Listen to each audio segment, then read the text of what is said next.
नमस्कार दोस्तों, स्वागत है आपके अपने YouTube चैनल संस्कृत अड्डा पर। दोस्तों, आज की जो वीडियो इसमें हम करने वाले हैं, आपका जो संस्कृत वाला एग्जाम है, चाहे कोई सा भी हो, तो आपके सभी एग्जामों के लिए महत्वपूर्ण क्वेश्चन आज की वीडियो में हम यहाँ पर लेकर आए हैं। सभी सभी महत्वपूर्ण हैं और कल वाली वीडियो अगर आपने नहीं देखी थी तो वो भी महत्वपूर्ण है और इस वीडियो के अंत में आपको मिल जाएगी। और जल्द ही जो आपको स्टेट जो उसके लिए नोटिफिकेशन भी देखने को मिल जाएगा, क्योंकि दिसंबर या फिर जनवरी जो है इसमें आपका एग्ज़ाम हो सकता है। तो कुछ ही दिन के लिए आपका जो यहाँ पर समय दिया जाएगा, क्योंकि स्टेट भी होना है। तो ये क्वेश्चन आपके सभी एग्जामों के लिए महत्वपूर्ण है, चाहे इसमें यूजीसी नेट है, डीटी प्लस भी, यूपी स्टेट, मतलब कोई सा भी एग्जाम हो किसी भी राज्य में, तो सभी के लिए ये महत्वपूर्ण है। तो जिसमें हमारा यहाँ पर जो क्वेश्चन है, क्वेश्चन आ जाता है उपत्वाग्ने दिवे दिवे दोषावस्थ हैं धिया वयम अस्य मंत्रस्य ऋषि वर्तते। तो इसके क्या है, ऋषि बताना है यहाँ पर अग्नि ही कर्णव दीर्घतमा या मधुछद। और अगर आपको यहाँ पर इसके ये पता होगा कि कहाँ से लिया गया है, तो इसके जो ऋषि देवता वगैरह वो सभी कुछ आपको एकदम से पता लग जाएगा। तो इसमें अगर हम देखें तो यहाँ पर भी आप देख सकते हैं उपत्वा अग्नि, मतलब क्या है कि ये जो है आपका अग्नि सूक्त जो है उसमें से लिया गया है मंत्र। अब अग्नि सूक्त क्या है, ऋग्वेद के पहले ही मंडल का पहला ही सूक्त है अग्नि सूक्त। तो इसके देवता तो वही हो गए, जैसे अग्नि है तो यही देवता हो गए। अब इसके जो ऋषि थे कौन थे, ये वाले मधुछंद इसमें ऋषि थे। 10 मंडल है ऋग्वेद में, तो ये अग्नि हो गए। और जैसे देवता जो थे, जैसे कि हमने पहले भी बतलाया था, 3 भागों में इनको बांटा गया था, पृथ्वी, अंतरिक्ष, दो स्थानीय देवता। तो आग आप पृथ्वी पर जलाते हैं तो क्या हो जाएगा, पृथ्वी स्थानीय देवता ये हो जाएंगे। तो ये आप जो आप याद रखिएगा। तो और ये कर्णव किन कौन से वाले के थे, सोम सूक्त के ऋषि थे कर्णव, ये आप याद रखिएगा। और विष्णु सूक्त के दीर्घतमा, ये इनसे पहले वाली वीडियो में हमने इनके सारों के 10 मंडलों के ऋषि बतलाए थे आपको। तो जैसे अग्नि वाला तो मधुछंदी हो गया है, तो सोम वाला कर्णव हो गया, और विष्णु सूक्त के दीर्घतम हो गए, अग्नि का मधुछंद हो गया। तो इस प्रकार से जो आप इनको याद रखिएगा। अगला क्वेश्चन है, दस्यु हंता का देव है। दस्यु जो राक्षस थे उसको मारने वाले हैं यहाँ पर, क्योंकि उन्हीं के ऊपर नाम है विशेषण के ऊपर। तो दस्यु को मारने वाले थे इंद्र देवता। तो दस्यु हंता, दस्यु को मारने वाले कौन थे, इंद्रदेव। ऋग्वेद के दूसरे मंडल का 12वां सूक्त आ जाता है आपका इंद्र सूक्त। तो इंद्र ने ही दस्यु को मारा था और इसी कारण से इन्हें दस्यु हंता कहा जाता है, ये आप याद रखिएगा। अब विष्णु की बात करें, विष्णु को क्या कहा जाता है, विष्णु को उरुक्रम कह देते हैं, उरुगाय कह देते हैं, त्रिविक्रम, भीम, कुचर, तो इन सारों नामों से जान जाता है विष्णु को। वरुण की बात करें तो उरुशंस, क्षत्रिय, धृतवर्त, आदित्य, दिव्य कवि, तो इन नामों से वरुण देवता जो है इनको जाना जाता है। तो दस्यु हंता कौन थे, इंद्र। सचिपति ये भी इन्हीं को कह देते हैं, पुरंदर, शक्कर, ये सारे इन्हीं के ही नाम हैं। इसके बाद है कर्णव शाखा। कर्णव शाखा कस्य वेदस्य, सामवेद, यजु, अथर्व या फिर ऋग्वेद। 4 वेद होते हैं आपके, ऋग, यजु, साम, अथर्ववेद। अब ये कर्णव शाखा आती है तो कौन से वेद में है ये, तो कर्णव शाखा का जो संबंध है वो यजुर्वेद से है। यजुर्वेद 2 भागों में बटा हुआ है, शुक्ल और कृष्ण में। तो शुक्ल यजुर्वेद की बात करें तो इसमें मादधिन या फिर वाजसनेयी, ये वाली आ जाएंगी शुक्ल यजुर्वेद में। और इसके साथ ही कर्णव शाखा ये भी आ जाएगी इसमें, कौन कौन सी, मादधिन या कर्णव शाखा। तो ये आपकी शुक्ल यजुर्वेद में है। और कृष्ण यजुर्वेद की अगर हम बात करें तो तैत्तिरीय, मैत्रायणी, कठ, कपिस्थल, ये वाली जहाँ कृष्ण यजुर्वेद में है। तो मादधिन या वाजसनेयी और कर्णव शाखा ये आपकी शुक्ल यजुर्वेद में हो जाएगी। तैत्तिरीय, मैत्रायणी, कठ, कपिस्थल ये वाली कृष्ण यजुर्वेद की है। तो इस प्रकार से जो ऑप्शन भी इसमें हो जाएगा। और सामवेद की बात करें तो सामवेद जो है आपका ये, इसमें 1000 शाखाएं थी सामवेद में, जिनमें से 3 ही उपलब्ध है, कौतमीय, राणा राणीय, जैमिनीय। और अथर्ववेद में 9 थी, अथर्ववेद जो है इसमें 9 थी, इसमें से भी 2 ही उपलब्ध है, पिपलाद और शौनक शाखा। ऋग्वेद में कितनी थी? ऋग्वेद में थे 21 शाखाएं और इस टाइम जो है इसमें से 5 ही उपलब्ध है, शाकल, बाष्कल, आशुलायन, शाखायन, मंडूकायनी शाखा। तो इस प्रकार से ये आप याद रखिएगा। तो कर्णव शाखा जो है आपकी यजुर्वेद में आ जाएगी, शुक्ल यजुर्वेद में, माददिन या वाजसनेयी कर्णव शाखा, ये वाली। नेक्स्ट क्वेश्चन है हमारा तस्य वयम परशवे यामः उर्वी मंत्रांशो अयं कस्य सूक्तस्य वर्तते। रुद्र, विश्वामित्र, शर्मापणि या यमयमी, किसका है मंत्रांशो अयं, किस सूक्त का है? तो ये जो लिया गया है ये विश्वामित्र नदी संवाद सूक्त जो है उसमें से लिया गया है। ऋग्वेद के तीसरे मंडल का 33वां सूक्त है विश्वामित्र नदी संवाद सूक्त। मंत्र कितने थे इसमें? 13। 3-3 से आप याद रख सकते हैं, तो 13 इसमें मंत्र थे। और रुद्र सूक्त की बात करें, यह है दूसरे मंडल का 33वां सूक्त। रुद्र सूक्त ऋग्वेद के दूसरे मंडल का 33वां सूक्त है। ऋषि कौन है इसके? गृत्समद। गृत्समद इसके ऋषि हैं। मंत्र कितने हैं इसमें? 15। शर्मापणि संवाद सूक्त ऋग्वेद के 10वें मंडल का 108वां सूक्त है, शर्मापणि संवाद सूक्त। और ऋषि कौन है इसके? पणि शर्मा। कितने हैं इसमें जो हम मंत्रों की संख्या इसमें 11 है। यमयमी संवाद सूक्त ऋग्वेद के 10वें मंडल का 10वां ही सूक्त है, यमयमी संवाद सूक्त। ऋषि जो इसके यमी बृहस्पति है और यम बृहस्पति है, मतलब यही है। ये दोनों भाई बहन थे और इसकी बहन जो है ये अपने भाई से ही शादी करना चाहती थी, तो इस कारण से जो है इसको ये बार बार कहती है कि तुम मेरे साथ शादी कर लो। तो इसके बारे में है, लेकिन इसका भाई मना कर देता है क्योंकि ये जो है कानून, मतलब जो है रीति रिवाज जो होते हैं, या फिर कह लो कि भाई बहन का ब्याह नहीं हो सकता, तो ये उसको मना करते हैं। तो इसी के ऊपर है सारा ये यमयमी सूक्त और इसमें 14 हैं, इसमें 14 मंत्र हैं। नेक्स्ट आ जाता है हमारा श्रिय गावः न धेनुः अन्वंत मंत्रांशो अयं वर्तते। अब ये कहाँ से लिया गया है? श्रिय गावः न धेनुः, विश्वामित्र नदी संवाद सूक्ते, यमयमी, पूर्व उर्वशी या शर्मापणि संवाद सूक्ते। ये कौन से में से है? तो ये जो लिया गया है पूर्वा और उर्वशी, इनके बीच में भी एक सूक्त है, तो ये उसमें से लिया गया है। और ये किस में से है? ऋग्वेद के 10वें मंडल का 95वां सूक्त है ये, पूर्वा उर्वशी संवाद सूक्त। ऋषि कौन है इसमें? ऋषि इसके पूर्वा है और ऋषि मतलब इसके पूर्वा हो गए। और विश्वामित्र के बारे में हमने आपको बतला ही दिया। और मंत्र कितने थे इसमें? 18। विश्वामित्र कितने हैं? ऋग्वेद के तीसरे मंडल का 33वां सूक्त है ये। ऋषि इसके विश्वामित्र हैं और मंत्र हमने आपको बतला ही दिया 13। यमयमी बतलाया भी आपको, यमयमी ऋग्वेद के 10वें मंडल का 10वां ही सूक्त है ये, यमयमी संवाद सूक्त। यमी बृहस्पति और यम बृहस्पति इसके ऋषि हैं। मंत्र इसमें 14 हैं। और शर्मापणि संवाद सूक्त ऋग्वेद के 10वें मंडल का 108वां सूक्त है ये, और ऋषि इसके पणि शर्मा है और मंत्र इसमें 11 है। नेक्स्ट हमारा क्वेश्चन आ जाता है वेदा अपुरुषे है या अपुरुषे वाक्यम वेद है, ऐसे कहा जाता है। तो इति मतम अस्ति मैक्स मूलरस्य महर्षि दयानंदस्य विंटरनिस्य या सर्वेषाम एव वेदा अपुरुषे है सन्ति। तो कौन से मानने वाले थे? महर्षि दयानंद। तो महर्षि दयानंद इनके द्वारा वेदों को अपुरुषे कहा गया था। अपुरुषे वाक्यम वेद। नेक्स्ट है आर्षे ब्रह्मणम केन वेदेन संबद्धम। आर्षे ब्रह्मण साम, अथर्ववेद, ऋग्वेद या यजुर्वेद। आर्षे ब्रह्मण किस में आता है? तो आर्षे ब्रह्मण का जो संबंध है वो सामवेद से है। किस में है? सामवेद। तो सामवेद जो है इसमें 9 ब्राह्मण जब प्राप्त होते हैं। और कौन कौन से हैं इसमें? 25, षड्विंश, छांदोग्य, संविधान, आर्षेय, देवताध्याय, संहिता उपनिषद, वंश और जैमिनीय।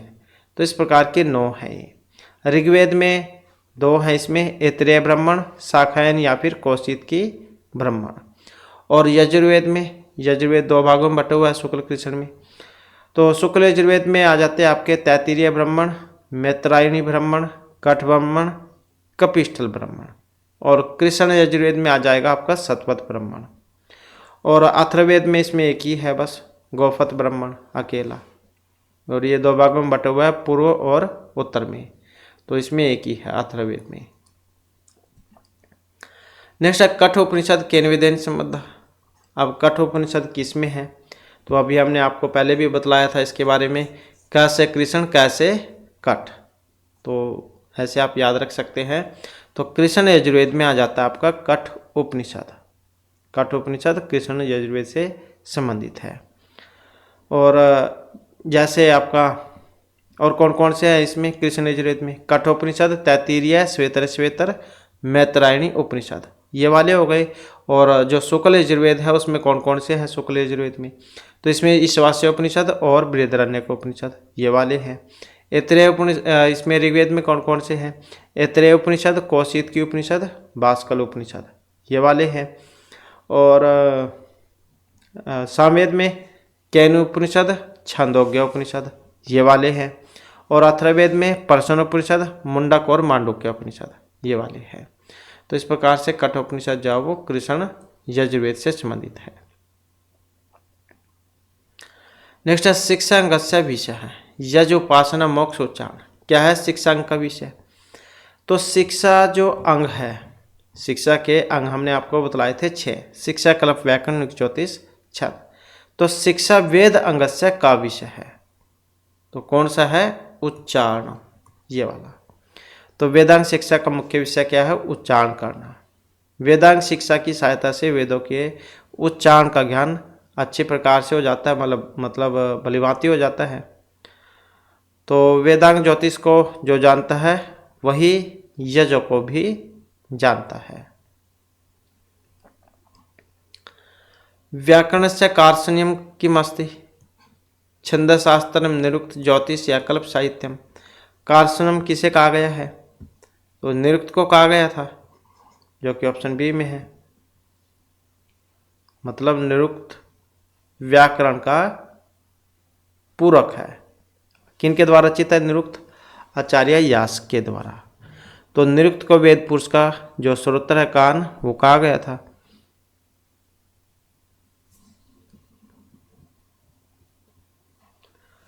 और छंद शास्त्र किनका है, छंद शास्त्र है कपिल मुनि का। छंद पादव तो वेदस्य, ऐसे कहा गया था।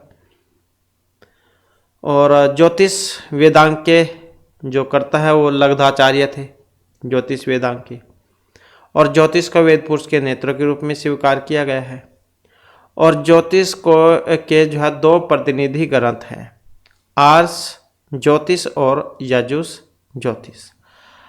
आर्ष ज्योतिष जो है वो ऋग्वेद से संबंधित 36वां मंत्र है। और यजुष ज्योतिष ये यजुर्वेद से संबंधित 43वां मंत्र है। और कल्प को वेद पुरुष के हाथ के रूप में स्वीकार किया गया है। अल्पकल्प भी आ जाता है एग्जाम में, कल्प जो वो कितने होते हैं, तो कल्प जो है वो 4 होते हैं। 4 होते हैं, कौन से होते हैं, श्रोत्र, गृह, धर्म, सुलभ सूत्र। श्रोत्र सूत्र, गृह सूत्र, धर्म सूत्र, सुलभ सूत्र। तो इस प्रकार से कल्प जो 4 होते हैं, श्रोत्र, गृह, धर्म, सुलभ सूत्र। इसके बाद है अधोअंकिता नाम समचिंत उत्तरम चुनत। अब इनका क्या है, सही जो है वो आपने बतलाना है।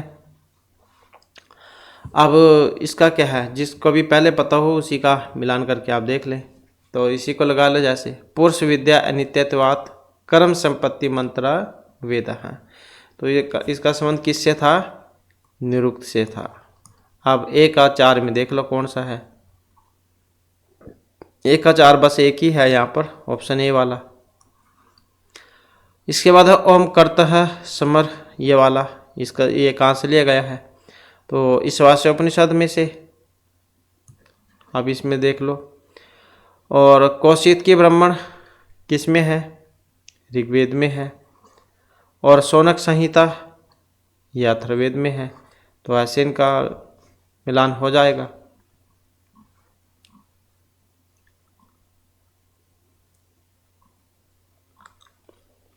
नेक्स्ट है कल्प ग्रंथ ग्रंथेषु न गण्यते। आपस्तम स्रोत सूत्रम कात्यायन बोधायन या उणादि सूत्र। तो कल्प ग्रंथों में नहीं गिना जाता है। अब कौन से वाला जो कल्प के अंतर्गत नहीं आएगा? ये वाला उणादि सूत्रम, क्योंकि कल्प में आपस्तम कात्यायन बोधायन ये आ जाएंगे, ये नहीं आएगा इसमें उणादि वाला, क्योंकि जो उणादि सूत्र जो है इसका संबंध है व्याकरण शास्त्र से, व्याकरण शास्त्र, क्योंकि ये व्याकरण का विषय है, कल्प का नहीं है ये। नेक्स्ट हमारा वेद काल विषय भारतीय परंपरागत विचारम परिपोष्यति। मैक्स मुलर, वेबर, विंटनीज या साइन है। तो वेद काल विषय भारतीय परंपरागत विचारम परिपोष्यति। तो वेद काल के विषय में भारतीय परंपरागत विचार जो है वो आचार्य सायण ने दिए थे। किन्होंने दिए थे? आचार्य सायण ने। आचार्य सायण ने चारों वेदों पर भाष्य लिखे थे और इनके भाष्य का नाम था माघवियम। माघवियम, तो ये वाला था इनका माघवियम। नेक्स्ट आ जाता है संख्या विभतम प्रमाणम त्रयम वर्तते। अब कपिल मुनि का था सांख्य दर्शन और ईश्वर कृष्ण की सांख्य कारिका थी। अब सांख्य दर्शन जो था उसमें कितने प्रमाण माने गए थे या फिर कौन कौन से थे? तो सांख्य दर्शन में 3 प्रमाण बतलाए गए थे। कौन कौन से? प्रत्यक्ष, अनुमान, शब्द प्रमाण। वेरी वेरी इंपॉर्टेंट क्वेश्चन है। तो सांख्य के अनुसार 3 हो गए, प्रत्यक्ष, अनुमानम, शब्द हैं।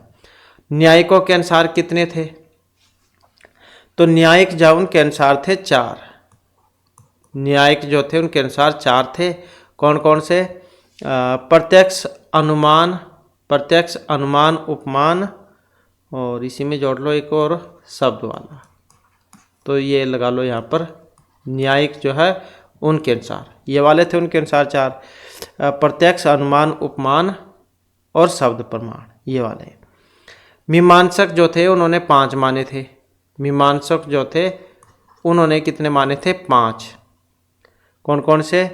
प्रत्यक्ष, अनुमान, उपमान, इसी में लगा लो प्रत्यक्ष, अनुमान, उपमान, शब्द, और इसके आगे एक और जोड़ लो ये वाला, ये 5वें नंबर का इसमें जोड़ लो अर्थापत्ति।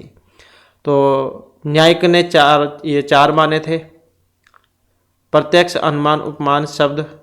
मीमांसकों ने 5 माने थे, प्रत्यक्ष, अनुमान, उपमान, शब्द और अर्थापत्ति, ये वाले। और वेदांती जो थे उन्होंने 6 माने थे। वेदांती जो थे, वेदांत को मानने वाले वेदांती, तो उन्होंने 6 माने थे। कौन कौन से? प्रत्यक्ष, अनुमान, उपमान, शब्द, अर्थापत्ति, और एक और माना था ऐसे ये वाला अनुपलब्धि वाला, ये लगा लो यहाँ पर 6ठे नंबर का। तो ये वेदांतियों ने माने थे। तो इस प्रकार से संख्या ने 3 माने थे, प्रत्यक्ष, अनुमान, शब्द। न्यायिकों ने 4 माने थे, प्रत्यक्ष, अनुमान, उपमान, शब्द प्रमाण। मीमांसकों ने 5 थे, प्रत्यक्ष, अनुमान, उपमान, शब्द, अर्थापत्ति। वेदांतियों ने 6 माने थे, प्रत्यक्ष, अनुमान, उपमान, शब्द, अर्थापत्ति, अनुपलब्धि। तो इस प्रकार से है, वेरी वेरी इंपॉर्टेंट कह लो आप क्वेश्चन, क्योंकि किसी के बारे में भी आ सकता है। इसके बाद है सांख्य सत्य कार्यवाद स्वरूपम एवास्ति। सतः विज्ञान सत अजायते इति, सतः विभर्तभूतम कार्य जातम मिथ्यात्मकम जायते इति। पूर्वम सत कार्यम सदैव कारणात् सदात्मकम जायते इति, पूर्वम सदैव कार्यम कारणात्मना पश्चात जायते इति। मतलब सांख्ये सत कार्यवादस्य स्वरूपम अस्ति। तो कार्य सत से कारण व्यापार की कार्य सत से कारण व्यापार की उत्पत्ति होती है, और कार्य कारण व्यापार से पहले भी सत होता है, अर्थात कार्य कारण में पूर्व से ही विद्यमान रहता है। श्लोक के माध्यम से भी बतलाया गया था। असद कारणात् उपादान ग्रहणात् सर्वसंभव अभावात् शक्तस्य शक्य कारणात् कारण भावात् सत्कार्य। तो सत से ही सत की उत्पत्ति होती है। तो इस प्रकार से देखें तो क्या था इसका? ये वाला था पूर्वम सद एव कार्यम कारणात्मा पश्चात जायते इति, ये वाला।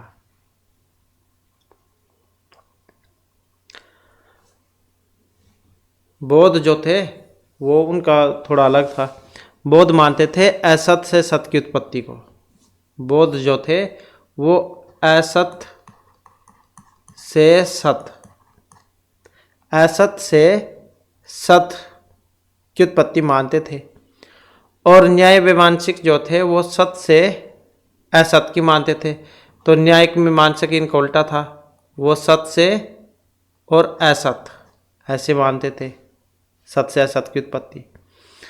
और जो ये वेदांती जो थे ये वाले, ये अद्वैत ब्रह्मा से विवर्त रूप कार्य जगत की उत्पत्ति मानते थे।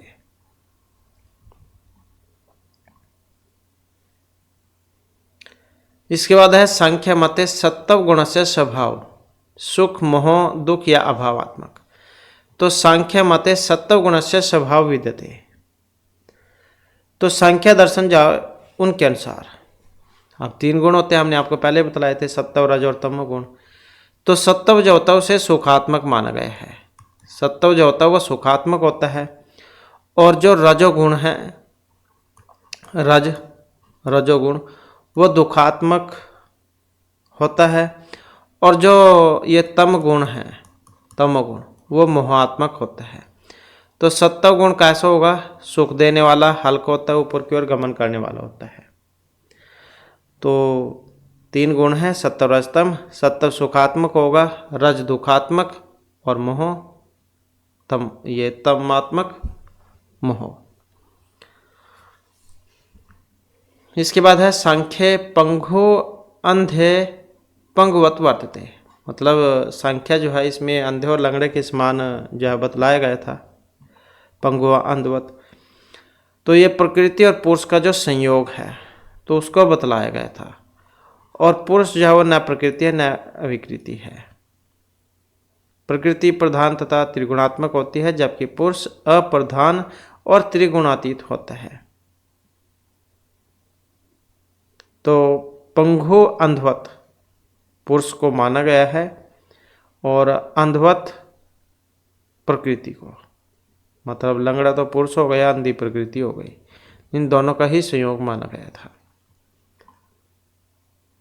सांख्यानुसारम नर्तकी वर्तते, प्रकृति माया सर्ग या मन है। तो नर्तकी के समान कौन है? तो नर्तकी के समान है प्रकृति। तो सांख्य दर्शन में प्रकृति को नर्तकी के समान कहा गया था। जैसे नर्तकी रंगमंच से अभिनय करके लौट जाती है, उसी प्रकार से प्रकृति अपने आप को पुरुष के समक्ष प्रकाशित करके लौट जाती है। और सांख्य में बुद्धि सर्ग को ही प्रत्यय सर्ग कहा गया था। और भेद उपभेद सहित ये 50 प्रकार का माना गया था। और मन जो है, मन को कैसा माना गया है? उभयात्मक इंद्रिय है। नेक्स्ट है षष्ठी तंत्रम किम, न्याय है वैशेषिकम सांख्यम या फिर वेदांत। क्या है षष्ठी तंत्र? तो षष्ठी तंत्र जाओ सांख्य दर्शन को कहा गया है। किसको कहा गया है? षष्ठी तंत्र सांख्य को। अब इसका नाम सांख्य क्यों पड़ा था? क्योंकि यह षष्ठी तंत्र की व्याख्या करता है और यह दर्शन संख्या संबंधी विश्लेषण करता है। और इस दर्शन में षष्ठी कारिकांश भाग अति महत्वपूर्ण है। और संख्या दर्शन जो ये 25 तत्वों की वृद्धि व्याख्या भी करता है, क्योंकि कितने तत्व बतलाए गए थे इसमें संख्या में? 25, जो कि आत्मा, अंतःकरण, पंच ज्ञानेन्द्रिया, पंच कर्मेंद्रिया, पंच तन्मात्राएं, पंच महाभूत, ये वाले थे। नेक्स्ट है हमारा क्वेश्चन दम। अतीन्द्रिय निग्रह विहिता नाम कर्मण विधिना प्रत्याग है, बाह्य इंद्रिय निग्रह या वेदांत वाक्य सो विश्वास है। अब जो यहाँ पर दम आया है ये क्या होते हैं? तो वेदांत अनुसार, मतलब वेदांत सार जो था आचार्य सदानंद का, तो इसमें क्या है, साधन चतुष्टय का क्वेश्चन आया था। तो उसमें सम दम आदि सटिक संपत्ति ये बतलाई गई थी। तो इसका संबंध जो ऑप्शन सी से था, बाह्य इंद्रियों से। अब बाह्य इंद्रिय निग्रह क्या है? तो बाह्य इंद्रियों को श्रवण आदि के अतिरिक्त बाह्य विषयों से मन को हटा लेना ही दम है। अतीन्द्रिय निग्रह क्या है? सम अर्थात अतीन्द्रिय मन को विषय से बलपूर्वक हटा लेना ही सम है। विहित नाम कर्मणा विधिना प्रत्याग क्या है? विहित कर्मों का विधि से प्रत्याग कर देना, यही उपरति है। गुरुपदिष्ट वेदांत वाक्येषु विश्वास श्रद्धा, वेदांत वाक्यों में विश्वास करना ही श्रद्धा है। तो दम जो है यहाँ पर क्या कहा गया था? बाह्य इंद्रिय निग्रह है। बाह्य इंद्रियों को श्रवण आदि के अतिरिक्त बाह्य विषयों से हटा लेना।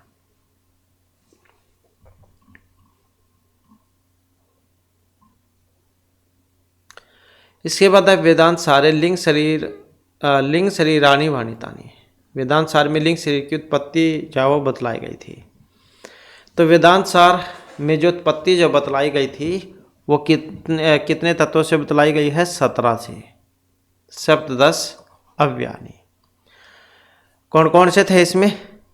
पंच तो ज्ञानेन्द्रिय थी, पंच कर्मेंद्रिय थी, पंच वायु थी, एक बुद्धि और एक मन। तो इन्हें मिलाकर 17 थे। अब पंच ज्ञानेन्द्रिय कौन सी हैं? श्रोत्र त्वक चक्षु जीवा ग्रहण, यही होती है पंच ज्ञानेन्द्रिया। ज्ञान इंद्रिया श्रोत्र त्वक चक्षु जीवा ग्रहण। और कर्म इंद्रिया वाक पानी, ये कर्म इंद्रिया वाक पानी पायु, वाक पानी पाद पायु उपस्थ, ये वाली होगी वाक पानी पाद पायु उपस्थ। और ये वायु प्राण अपान व्यान उदान समान, ये वाली है। तो इन्हें मिलाकर था ये 17। तो वेदांत सार में कितने लिंग शरीर के वर्णित हैं? तो शरीर की जो उत्पत्ति है वो 17 तत्वों से इनसे मानी गई है। नेक्स्ट है विज्ञान में कोश भवती। ज्ञान शक्तिमान कर्तृ रूप है, इच्छा शक्तिमान क्रिया शक्तिमान या क्रियात्मक कार्य रूप। तो विज्ञान में कोश है। अब विज्ञान में कोश क्या है? ज्ञान शक्तिमान कर्तृ रूप है, ऑप्शन ए वाला। ये कोश जो हमने पहले भी बतलाए थे आपको 3, विज्ञान में, मनोमय, प्राणमय कोश। तो विज्ञान में कोश, विज्ञान में तो हो गया ज्ञान शक्तिमान। मनोमय कोश, मनोमय ये हो गया आपका इच्छा शक्तिमान। और प्राणमय या प्राणमय ये हो गया क्रिया शक्तिमान कार्य रूप। तो ये 3 कोश थे, विज्ञानमान, मनोमय, प्राणमय। और विज्ञान में कोश ज्ञान शक्तिमान, मनोमय इच्छा शक्तिमान और प्राणमय क्रिया शक्तिमान। नेक्स्ट आ जाता है निर्विकल्पक विषय कति विघ्ना संभवंती, 3 4 2 या फिर 5। तो निर्विकल्पक विषय, तो निर्विकल्पक की बात करें तो ऑप्शन है बी वाला। तो कितने हैं? 4 हैं। तो वेदांत सार के अनुसार निर्विकल्पक समाधि के कितने प्रकार हैं? 4 प्रकार बतलाए गए हैं। कौन कौन से थे? 4, लय, विक्षेप, कसाय और रस आस्वाद। रस आस्वाद तो ऐसे बतलाए गए थे, लय, विक्षेप, कसाय, रस आस्वाद। तो ऐसे जो है ये 4 थे। निर्विकल्पक अति विघ्ना संभवंती 4 है, लय, विक्षेप, कसाय, रस आस्वाद। मतलब वेदांत सार के अनुसार निर्विकल्पक समाधि के 4 प्रकार के विघ्न माने गए हैं। नेक्स्ट है वहनी अनुष्ण है, इति स्थले हेतुआभास है। हेतुआभास, हेतुआभास 5 होते हैं।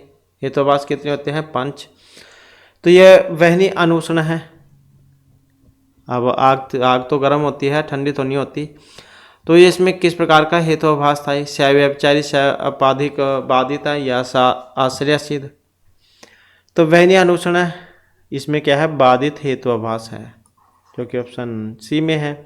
5 थे हेतुआभास, शैव्यभिचारी, विरुद्ध, सत्प्रतिपक्ष, असिद्ध, बाधित।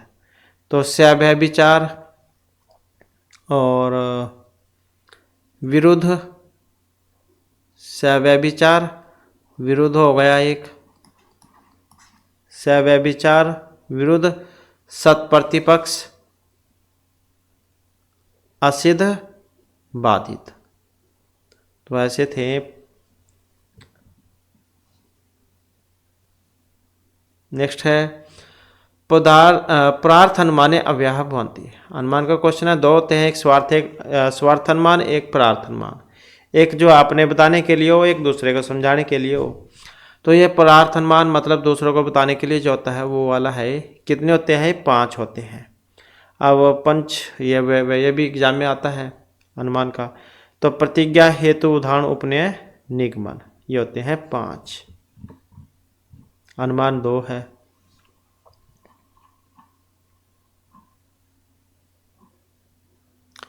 इसके बाद है अस्य प्रातिपदिक संज्ञा नास्ति भवती पठितुम प्राणिपादम दशरथी। कौन से की नहीं होगी ये प्रातिपदिक संज्ञा? अब प्रातिपदिक संज्ञा नहीं होगी इस वाले की। कौन सी धातु है? यहाँ पर भू धातु है, लट लकार है इसमें, और प्रथम पुरुष एक वचन का रूप है ये, भवती, भवता, भवन्ति, ऐसे चलते हैं इसके रूप। तो पठ धातु उसमें बना है, और पठितुम किस में बनेगा? पठ धातु तुमन होने पर पठितुम। पाणिपादम द्वंद्व समास या उसमें बन जाता है ये वाला। तो और इसमें देखे तो इसमें नहीं थी, कौन से की थी? तो इसकी नहीं होने की, भवती वाले की, क्योंकि प्रातिपदिक जो संज्ञा होती है वो सुबंत की होगी। अर्थवत धातु प्रत्यय प्रातिपदिकम। तो धातु की यह धातु है उसमें नहीं होगी, क्योंकि तिगंत है, तो इस कारण से। कृतधि समासस्य उनकी भी होती है, तो ये तो है नहीं उसमें। सर्वनाम स्थान संज्ञा कस्य भवति? सी सर्वनाम स्थान या सर्व शब्दस्य किसकी होती है? सर्वनाम स्थान संज्ञा। तो सी सर्वनाम स्थान में एक सूत्र भी आता है ये वाला, सी सर्वनाम स्थानम, तो इसी की होगी सर्वनाम स्थान संज्ञा फिर तो। नेक्स्ट है कारक प्रयोग दृष्टि वाक्य में इदम शुद्धम वर्तते। कौन सा है इसमें कारक प्रयोग की दृष्टि से सही? तो कारक प्रयोग की दृष्टि से एक सही है इसमें। अब देखें तो कौन सा है? ये वाला हो जाएगा, देवदत्तम अभिकुरुदेति, क्योंकि जहाँ पर भी ये सुर में अव्यय उपसर्ग लग जाता है तो इसके योग में द्वितीय भक्ति का प्रयोग होता है हमेशा। अगर नहीं होता फिर चतुर्थी में बनता है, तो अभी लग गया यहाँ पर द्वितीय में।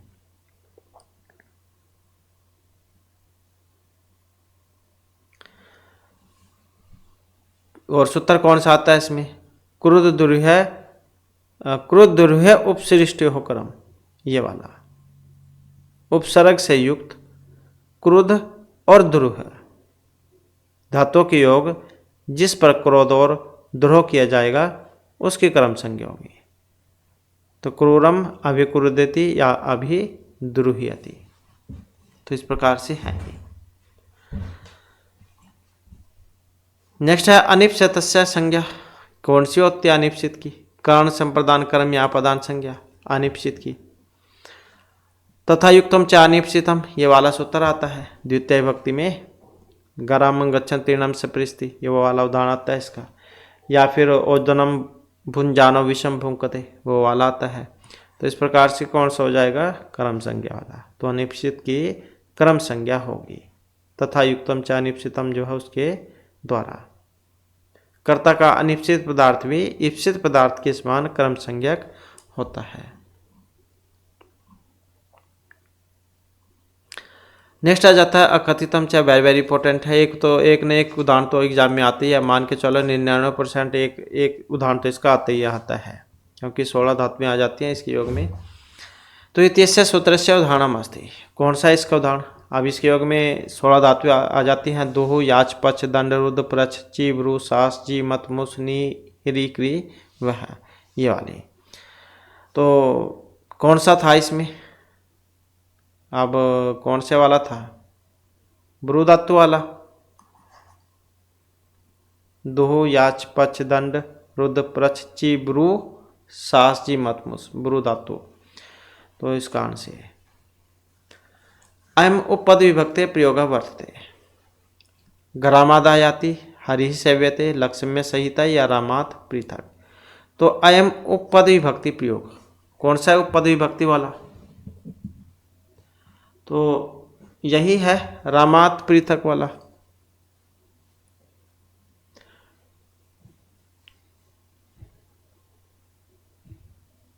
तो ये विभक्तियाँ दो प्रकार की बताई गई है, कारक विभक्ति, उपपद विभक्ति। जैसे कारक वाली हो गई यजदत है वेदम पठती, और उपपद विभक्ति हो गई जैसे नगरम उभयतः है वनमास्ति, वो वाली। तो उपपद शब्द का मतलब जो पद के समीप हो, जैसे पृथक आ गया, अभिता प्रीत समय निक्षाह, वो वाले। अधिगोपम इत्यत्र का समास है, यहाँ पर भी देख सकते हैं, एकदम से देखकर ही पहचान जाओगे आप कौन सा समास है। यहाँ पर सुर में अव्ययपसर्ग आ गया इसमें, तो जहाँ पर सुर में अव्ययपसर्ग होता है तो इसका मतलब उसमें अव्ययभाव समास होता है। और सूत्र कौन सा है? प्रायण पूर्व पदार्थ प्रधान अव्ययभाव है, तो अव्ययभाव समास प्राय पूर्व पद प्रधान होगा। अधिगोपम, आदि हरि, उपगंगम, ऐसे उदाहरण आते हैं इसके, तो अव्ययभाव समास यहाँ पर हो जाएगा। अधिगोपम गोपांगी अधिसु, ऐसे इसका विग्रह हो जाएगा। गोपा इति लौकिक और गोपांगी आदिशु अलौकिक विग्रह हो जाएगा। पूर्व पद प्रधान होता है इसमें, क्योंकि तत्पुरुष में द्वितीय होता है, और बहुब्रीहि में अन्य पद प्रधान होता है। नेक्स्ट है लघु कौमुदी कारमते समास है कथितः। लघु कौमुदी जो उसके अनुसार बतलाने हैं, क्योंकि वैसे तो आप कई में आपको 5 देखने को मिलेंगे, 6 देखने को मिलेंगे, ऐसे अलग अलग देखने को मिल जाते हैं। तो लघु सिद्धांत कौमुदी जान के अनुसार 5 थे। कौन से थे? 5। विशेष संज्ञा विनिर्मुक्त है, केवल समास, प्रायण पूर्व पदार्थ प्रधान अव्ययभाव समास, प्रायण उत्तर पदार्थ प्रधान तत्पुरुष समास, प्रायण अन्य पदार्थ प्रधान बहुब्रीहि समास, और प्रायण उभय पदार्थ प्रधान द्वंद्व समास। क्योंकि जो द्विगु थे, द्विगु समास, और जो आपका ये कर्मधारिया है, कर्मधारिया, ये दोनों किसके हैं? तत्पुरुष या इसी के भेद हैं, तत्पुरुष के। तो 5 थे, क्योंकि इसमें केवल समास जुड़ जाता है एक सुर में। अक्षोंड है असल अलौकिक विग्रह भवती है। अक्षोंड अक्षेषु सोंड है, अक्षुप सोंडसु सप्तमी तत्पुरुष समास जो उसमें बनता है, तो इसका अलौकिक पूछा गया है यहाँ पर, तो कौन सा बनेगा? अक्षुप सोंडसु, ये वाला, क्योंकि अक्षेषु सोंड है तो उसमें चल जाएगा लौकिक में, ये तो लौकिक में चल जाएगा, यह लौकिक में है। अल्प अचतरम इत्यस्य सूत्रस्य उदाहरण। अल्पस्तरम वेरी वेरी इंपॉर्टेंट है सूत्र ये, तो इसका कौन सा उदाहरण है? इसमें अल्पस्तरम जो है इसका उदाहरण है शिव केशव, ये वाला। शिव और केशव अलग अलग है, ये उसमें है द्वंद्व समास में, इतरेतर द्वंद्व समास, जहाँ पर दोनों अलग अलग होते हैं, तो वहाँ पर चलता है इतरेतर द्वंद्व समास में। सूत्र ये वाला है अल्पचतरम। इसके बाद है भाषा विज्ञान दृशा अर्धस्वर। अब अर्धस्वर होते हैं, तो ये जो अंतस्थ वर्ण जो होते हैं, या अलावा, तो या और वा जो है वो आते हैं इसमें अर्धस्वर में, या वा। तो जिन वर्णों के उच्चारण में जीवा का ना तो संपूर्ण भाग स्पर्श होगा और न ही स्वर के उच्चारण के समान पार्थक्य होगा, तो वे होंगे आपके अर्धस्वर। या और वा, या जाते हैं इसमें।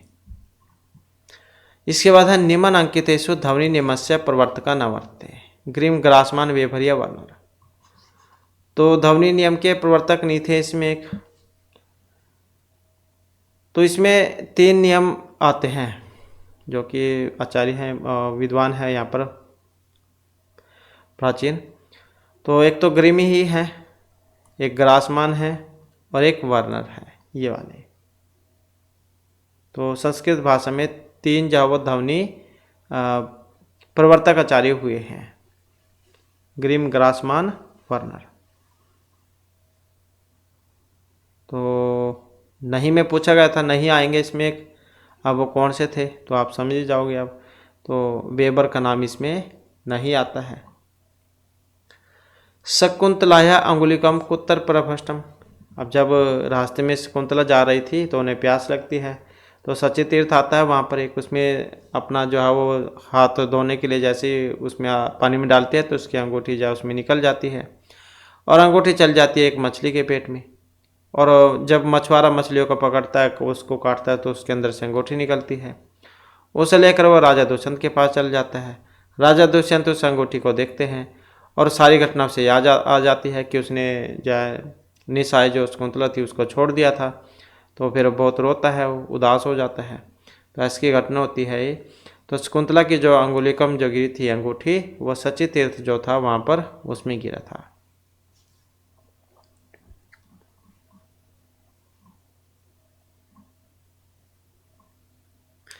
नेक्स्ट है प्रकरणस्य उदाहरणम भवति। रूपक का ही दूसरा वेद होता है ये भी, प्रकरण। तो इसमें कौन सा था? मृच्छकटिकम नाटक जो आया है वो वाला है, 10 अंक थे इसमें। मृच्छकटिकम में महर्षि सुधर के द्वारा रचित था। ये मिट्टी गाड़ी वाली एक घटना होती है अंक 6 में, तो उसके ऊपर नाम था ये मृच्छकटिकम, मिट्टी की गाड़ी। और ये मुद्राक्षस तो विशाखा दत्त जा उनके द्वारा रचित है। मुद्रा राक्षस 7 अंक थे इसमें। वेणी संहार ये भटनान के द्वारा रचित था, इसमें 6 अंक थे। तो ये आप याद रखिएगा। इसके बाद है हितम मनोहारी च दुर्लभम वच है कस्य मुक्ति ही युधिष्ठिर द्रौपदी वनेचर अर्जुन से। हितकारी और जो मनोहर वचन होते हैं दुर्लभ होते हैं, क्योंकि इस संसार में जो है आपको ऐसे बहुत ही कम व्यक्ति देखने को मिलेंगे जो दूसरे के बारे में अच्छा सोचते हो, भलाई के बारे में सोचते हो, किसका नुकसान नहीं होना चाहिए। लेकिन ऐसे बहुत सारे मिल जाएंगे जो सोचते हो कि बस मेरा तो बेशक नुकसान हो ना हो, लेकिन इसका जरूर होना चाहिए। तो दूसरे के भलाई के बारे में सोचने वाले तो बहुत ही कम होते हैं। तो कल्याणकारी और मनोहारी वचन जो है वो दुर्लभ होते हैं। तो इस प्रकार की सूक्ति आई थी ये किरातार्जुनीय में। तो किरातार्जुनीय में से ली गई है, महर्षि भारवी के द्वारा रचित है। अब ये उक्ति किनकी थी? तो ये उक्ति जो थी वो नेचर की थी। तो दुर्योधन के प्रजाभिषेक वृत्तांत को जानकर वनेचर द्वैतवन में आकर युधिष्ठिर से कहते हैं। वनेचर कहाँ पर? द्वैतवन में। द्वय हो जाएगा आपका व्या में द्वैतवन। तो द्वैतवन जो था वहाँ पर आकर किसको कहते हैं? युधिष्ठिर को। युधिष्ठिर जो थे उनको कहते हैं कि हितकारी और मनोहर वचन दुर्लभ होते हैं, क्योंकि बहुत ही कम ऐसे व्यक्ति आपको देखने को मिलेंगे जो दूसरे के बारे में अच्छा सोचते हैं। इसके बाद है वीर संगिरस भवती नैसे दचरित शिशुपाल मेघदूत या रघुवंश महाकाव्य। अब वीर रस वहाँ पर होगा जहाँ पर युद्ध लड़ाई झगड़े उसका वर्णन होता है। तो इसमें आप देख ही सकते हैं आप कौन सा था इसमें युद्ध का वर्णन कौन कौन से में हुआ है, क्योंकि इसमें तो श्रृंगारस है राजनल और दमयंती का, इसमें भी श्रृंगारस ही है यक्ष का।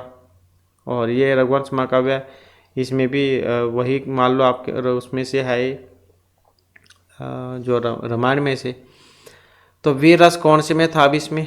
फिर तो एक ही बच गया अगर देखें यहाँ पर ये वाला, क्योंकि इसमें श्री कृष्ण शिशुपाल का वध करते हैं। तो इसमें युद्ध का वर्णन है 20 सर्गों में था, ये महर्षि मार्ग के द्वारा रचित है। नेक्स्ट है करुणस्य मूर्ति अथवा श्रीदाणी विरह व्यथा वनमाति जानकी। तो ये एक ऐसा जो है इसमें श्लोक आता है। अब ये आता है किसमें? उत्तरामचरितम में, जो कि ऑप्शन ए में है, महर्षि भगवती के द्वारा जो रचित है। करुणस है इसमें 7 अंक है इसमें। तो करुण रसस्य मूर्ति अथवा श्री धारिणी ऐसा श्लोक था ये उत्तरामचरित में से। नेक्स्ट है नैषधीय चरिते कति सर्गा संति। नैषधीय श्रीहर्ष के द्वारा रचित है। कितने सर्ग है इसमें? 22 सर्ग हैं इसमें। राजा नल और दमयंती की प्रेम कथा थी इसमें, तो द्वाविंश थे 22। श्रृंगारस है और बृहत्तरी के अंतर्गत आता है। और नैषध विष्णु औस्तम ऐसा भी कहा जाता है कि नैषध चरित जो है विद्वानों के लिए औषधि के समान है। इसके बाद है नेक्स्ट हमारा मिलान करने का है। मिलान करने में जिसका भी पता हो उसी का आप पहले मिलान करके देख लें। किरातार्जुनीयम किनका है? महर्षि भारवी का, तो ये हो जाएगा। 10 कुमार चरितम दंडी का हो जाएगा। सपन वासदत्तम महर्षि भास ने 13 नाटक लिखे थे, ये वाला हो जाएगा। भूचरित सौंदर्यनंद और सारिपुत्र प्रकरण ये 3 अश्वघोष ने लिखे थे। तो ऐसे जो इनका मिलान हो जाएगा।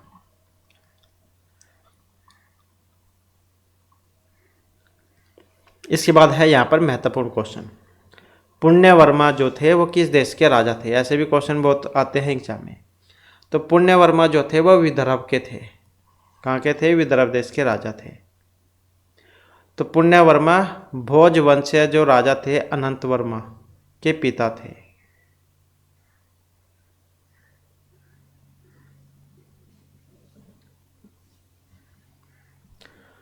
इसके बाद है चतुर्वर्ग फल प्राप्ति, सुखादल्प ध्यामापि कस्य मुक्ति है। आचार्य मम्मट, विश्वनाथ विवामन या दंडी है। तो जो साहित्य दर्पण है इसमें आचार्य विश्वनाथ ने धर्म अर्थ काम मोक्ष इनको चतुर्वर्ग फल प्राप्ति का साधन बतलाया था। कहाँ पर? साहित्य दर्पण में। श्लोक है उसमें से लिया गया है, चतुर्वर्ग फल प्राप्ति सुखाद अल्पध्यामापि काव्याद तेन तत्स्वरूपम निरूप्यते। तो इसका संबंध विश्वनाथ से हो जाएगा। धर्म अर्थ काम मोक्ष ये इन्होंने चतुर्वर्ग फल प्राप्ति के साधन बतलाए थे।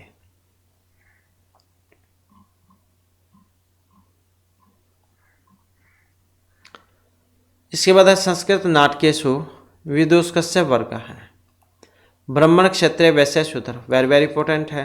अब विदूषक होता है दर्शकों को हंसाने वाला। तो कौन सी जाति का है? जाति लगा लो आप यहाँ पर। तो इनका जो संबंध है वो ब्राह्मण से है। क्या होता है? ब्राह्मण वर्ग का। मस्करा भी कह देते हैं इसको।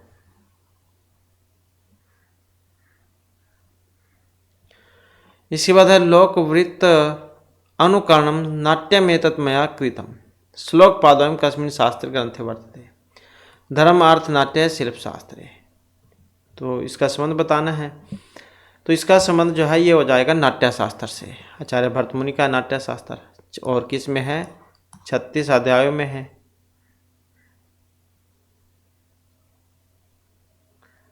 और नाट्य शास्त्र के वाक्यों को भरसूत्र भी कहा जाता है। और इस ग्रंथ, ये जो ग्रंथ है इसको द्वादश शास्त्रीय संहिता भी कहा जाता है और 60 शास्त्रीय संहिता भी कह देते हैं। और इसलिए इसी कारण से जो आचार्य भरतमुनि हैं उनको द्वादश शास्त्रीकार और 60 शास्त्रीकार इन उपाधि से भी भूषित किया गया था।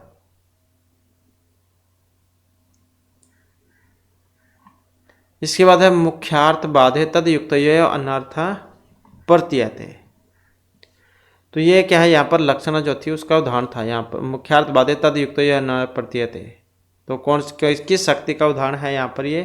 तो यह है लक्षणा शक्ति का।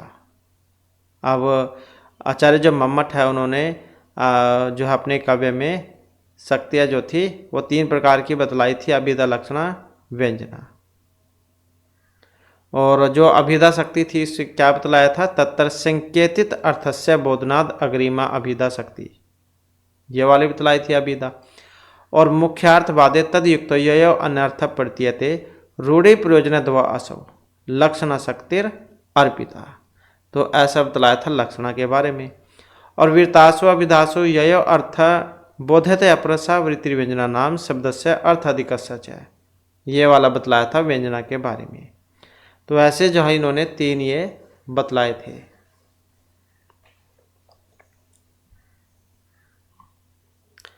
इसके बाद रस निष्पत्ति विषय अनुमितिवादम का प्रस्तुति थी बट लोलट अभिनव गुप्त बटनायक या श्री शंको। तो रस निष्पत्ति विषय अनुमितिवाद, अनुमितिवाद के प्रवर्तक कौन हैं? ये वाले श्री शंकोक। तो इन्होंने रस निष्पत्ति के विषय में अनुमितिवाद जो है इसका सिद्धांत दिया था। तो ये तो हो गए आपके अनुमिति वाले। अनुमिति के तो हो गए श्री शंकोक। और उत्पत्ति के कौन से हैं? उत्पत्ति के ये पहले भी हमने आपको बतलाया था। तो उत्पत्ति के हैं भट्टलोलट, ये वाले। और भुक्तिवाद के, इसको आसानी से याद भी रख लोगे आप। भुक्ति एक देखने में जैसे से लग रहा है भट्टनायक वाला, इसके जैसा। तो भुक्तिवादी थे भट्टनायक। और अभिव्यक्ति, अभिनव और अभिव्यक्ति ये दोनों एक जैसे हैं देखने में। शुरू में अभियान में अभिव्यक्तिवादी, अभिव्यक्तिवादी। तो ये थे अभिनवगुप्त। तो भट्टलोलठ उत्पत्तिवाद के लिए जान जाते हैं, अभिनवगुप्त अभिव्यक्ति, दोनों में अभी अभी है, आसानी से याद रह जाएगा। और ये भट्टनायक भुक्ति भा दोनों में आसानी से याद रह जाएगा। और अनुमिति श्री शंकुक। तो ऐसे हैं ही, और आप इनको याद कर लीजिएगा क्योंकि महत्वपूर्ण है, ये भी पूछ लिए जाते हैं एग्जाम में। तो इस प्रकार से जो हमारी क्लास में महत्वपूर्ण क्वेश्चन थे, नेक्स्ट वीडियो की इसमें आपके लिए नए जो महत्वपूर्ण क्वेश्चन हम लेकर आएंगे। और हमारे साथ अंत बनाने के लिए धन्यवाद।